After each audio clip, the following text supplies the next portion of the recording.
इस्लामाबाद में सियासी जमात पासबान वतन पाकिस्तान के चेयरमैन शेख मुख्तार अहमद ने पार्टी मंशूर का ऐलान करते हुए कहा है कि ये एक ऐसी सियासी फलाई जमात है जो वतन अजीज़ को कुरान और सुन्नत की रोशनी में एक मजबूत, खुशहाल और खुददार इस्लामी रियासत का अज़म रखती है। मुल्क का मौजूदा पार्लिमानी निज़ाम फरसूदा हो चुका है। मुल्क को सदारती निज़ाम की ज़रूरत है। उन्होंने इन ख्यालात का इज़हार पार्टी के मरकज़ी सदर मोहम्मद ताहिर खोखर, सेक्रेटरी जनरल अमजद भट्टी और दीगर के हमरा नेशनल प्रेस क्लब इस्लामाबाद में प्रेस कॉन्फ्रेंस करते हुए किया।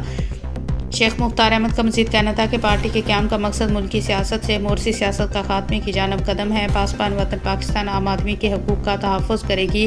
पार्टी से दायरा निज़ाम हुकूमत की राह हमवार करने, नज़रिया पाकिस्तान का तहफ़्फ़ुज़, सूद से पाक मईशत और अदल व मसावात पर मबनी माशी निज़ाम और इस्तिसाल के खात्मे, फलाई रियासत के क़याम जहाँ हर शहरी को तालीम, सेहत, रोज़गार और इंसाफ की ज़मानत हो के लिए काम करेगी। इस मौके पर पार्टी के मरकज़ी सदर मोहम्मद ताहिर खोखर का कहना था कि पार्टी में मुल्क भर से नौजवानों ने चेहरों को नुमाइंदगी दी जाएगी।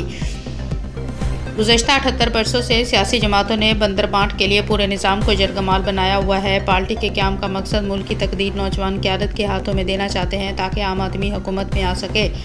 पार्टी के सेक्रेटरी जनरल अमजद भट्टी का कहना था कि मुल्क से मोरसियत का खात्मा और नए तर्ज से हुकूमत के लिए सदारती निज़ाम, हुकूमत की हमायत और नौजवानों के रोशन मुस्तकबिल के लिए काम कर रहे हैं। पार्लिमानी निज़ाम हुकूमत में कर्जे लेकर एजाशियाँ करने वालों का खात्मा वक्त की ज़रूरत है, क्योंकि एक पढ़ी लिखी और ईमानदार नौजवान क़यादत ही इस फरसूदा निज़ाम से निकाल सकती है।